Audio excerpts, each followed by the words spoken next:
A bomb went off in the city. It happened Monday. Today is Thursday. My dad was there. He hasn't come back yet. I've been sitting at the window every day, waiting for him to come home. Mom says the bomb interrupted the electric grid in the city, so there's been barely any news about it. Our neighbor's son is a meteorologist stationed outside the city limits, and he told his father, who told us. The bomb was the biggest he'd ever seen. He saw a flash of blue light from outside the window and threw himself to the ground. He counted to 5 because it was his job to record phenomenon. At 5, the windows exploded into the room, and heat like a furnace rushed over him. His father says he managed to call from an emergency line in the station. He's wounded, but okay. Dad was supposed to come home Monday night. Mom has been very quiet for the last few days. She doesn't say much at breakfast, and only gives me an "I love you" at bedtime on her way out of the room. I only cry then, in the dark. This morning I stare out the window, hoping by some miracle I'd see him walking down the street, and turn onto our walkway leading up to the house, smiling and waving at me. My heart leaps every time someone walks by. Mom comes in behind me. "Go upstairs and get ready for school, please." I turn around in my chair, but staring out the window is not going to change anything.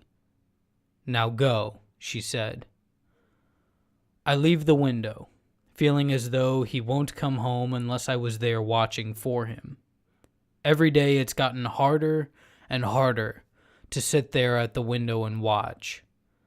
I have a need to run outside and look for him, to ask every person in every store if they've seen him, anywhere at all, because I need him. I need him home to wake me up in the morning and help me with my homework and tell me jokes at the dinner table and be there for me when I need advice or just to talk and not be crushed under a mountain of concrete with pulverized shoulders that used to hold me during parades and let me press my face into them when I need to cry. I sob while I put my books into my bag, quietly, because I haven't heard my mom cry, and she won't hear me cry. The front door swings open from downstairs. "Hello?" For 3 days I dreamed of that voice. "Dad!" I half scream and rush to the landing, looking down over the banister through vision that swam with tears. He was looking up at me. I couldn't tell if he was smiling or not, but I rushed down the steps and towards him with a hysterical laugh of relief. I stopped dead when I came closer to him. His face was a deep red and covered in blisters. His arms looked burned like they were held over a stove. His shirt was torn and covered in soot and maybe blood. "Dad, what?" "It's all right," he said. "Come give me a hug." I sprint to him and dive into his arms. He gives a little cry of pain. "Oh God, Dad, I'm sorry," I mutter, trying to pull away. "It's all right," he says. "I'm just a bit sore, that's all." He looks up behind me. Mom's been standing there, watching us. She's finally crying. "Didn't you know I'd be back?" Dad says to her, smiling. She rushes over and the 3 of us are hugging together. It was a long time before we broke up. "What happened to you?" asks Mom. Dad looks at me tentatively. His face is suddenly grave, pale. His eyes did they look scared? "I think it's best if you leave while I talk to your mother. Don't you have school in a bit? Go get ready for me." I nod, turning away reluctantly. As I head upstairs, I hear him say, "Let's sit down. I need some water." I return to my book bag with a different set of tears in my eyes. I knew he would be fine. I just knew it. Why would I ever think my dad could get hurt? He had to come home, and he did. That's all there was to it. I heard a gasping moan from downstairs. I turn towards the door and stop when I remember that he told me to leave them alone. Another moan floats through the door. My curiosity gets the best of me. I creep around the door frame and down the hall to the landing, leaning against the wall with my ear between the banisters. They couldn't see me around the corner, but their words were clear as day. Just got to the hospital to inspect the facilities. It was around 8 in the morning. I was following the chief of staff to his office when it sounded like a cannon went off right beside me. The wall next to me exploded. Mom made another sound like I had heard from upstairs. I couldn't see her, but her face was plain as day. She must have been chalk white. I was turning pale too. I found myself wondering how in the world he would have survived such a thing. Dad continued. I woke up sometime later.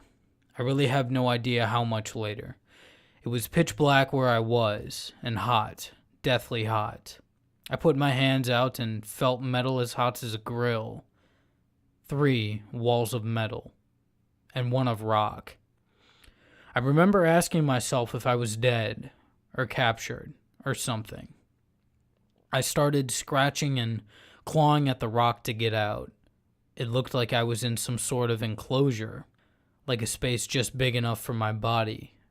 I'd yanked enough rock away to pull myself out. I looked back and saw I was under a steel desk that had been thrown right side up on top of me. It was the perfect cover. My skin felt horribly sunburned, and the air was so hot it was like sitting in a sauna. I looked around and saw I was standing on what was left of the second floor as it came down on top of us, and I was alone. The hospital had fallen away, so I could see the sky, though it was so dark. It looked like a storm had come in seconds. Rain was coming down, but it wasn't rain. It was black and tarry. I climbed over walls of the hospital. I was so thirsty, so groggy. I knew there would be no running water, but we were close to the bay, and I crossed a river to get to the hospital, so I started making my way back there. I was so lucky to be close to the city limits. I doubt anyone in downtown survived the collapse of those huge buildings. But almost every building here was destroyed, and the ones that weren't were burning. At first I didn't see a single person. Then I came across a mother and her baby under an awning of concrete. It was hellish. The woman, her skin was peeling off in sheets. Her eyes were a bright gold white. They must have been bleached from looking at the explosion. Her baby was charred black. It looked rubbery in her arms. She was staring straight ahead. The skin hanging off her arms was translucent, like the wings of a fly. The shock on her face made me nauseous. I called out to her, but she didn't hear me. I doubt that she would. She was probably deaf from being outside for the blast. I closed my eyes. What he was saying scared me. I didn't want to be here, but I was frozen against the wall, helpless to listen. As I got closer to the riverside, he said, I saw more and more people, some on their feet, some lying like rag dolls, some whose body parts were just barely sticking out of the rubble. The people on the ground were so burned they were swelling up. They looked like black rubber dolls. When I got to the river, He stopped. choking on his words. Mom was dead silent now. I could imagine her dread is keeping her from even moaning. My heart is hammering now. As I listen, I see with clarity the ghastly sights my father had seen. The images burned into my mind's eye. I saw hundreds, literally hundreds of corpses, covering the banks of the river, piled on top of one another, trying to get a last drink. There were corpses floating down the river, too.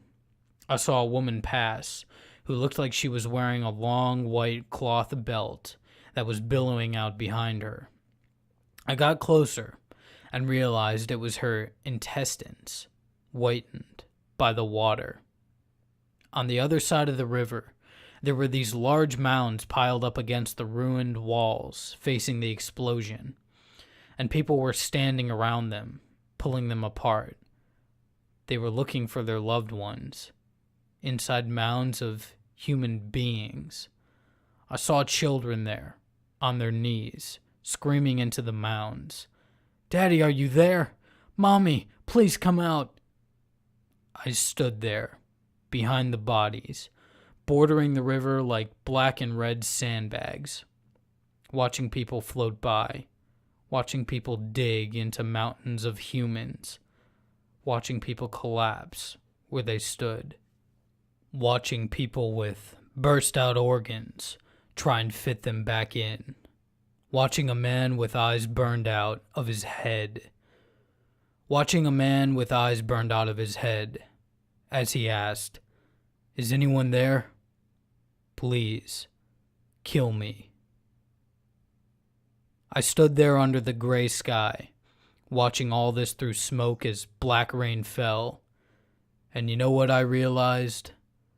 I realized that in all my thoughts, all my dreams of what hell might look like, I could never have imagined anything like this.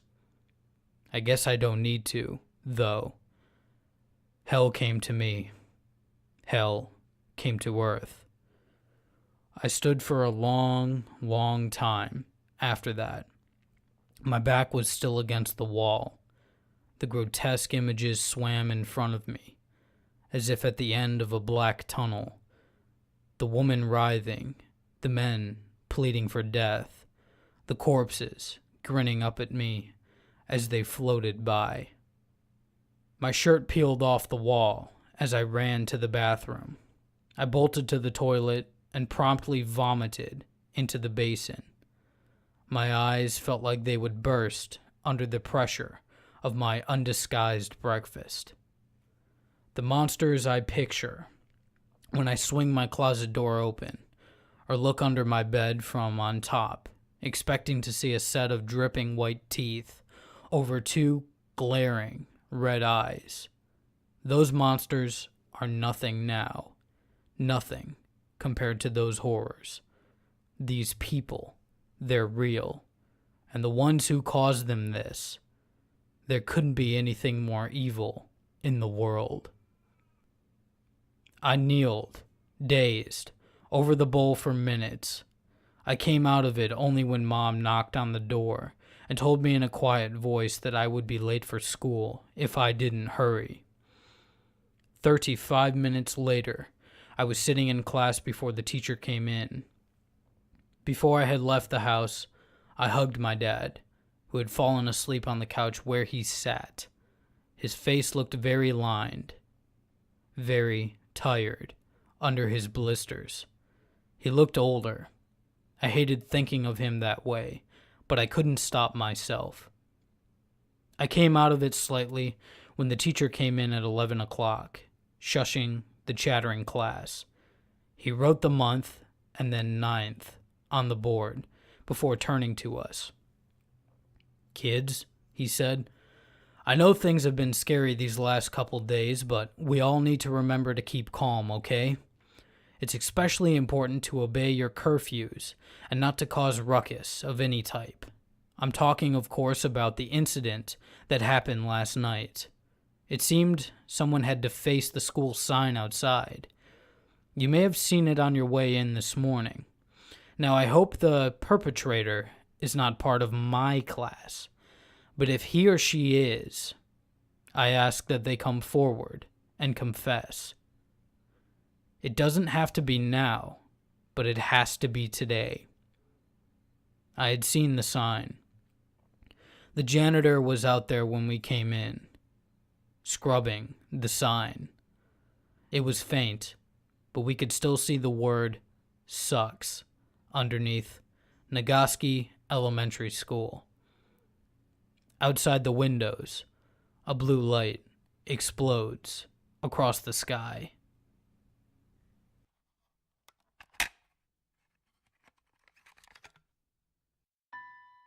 Thank you for watching. Make sure you subscribe to hear more of what I do here. If you like what you heard, make sure you give this video a like, as your support means everything to me. I hope you have a marvelous day, and as always, stay creepy.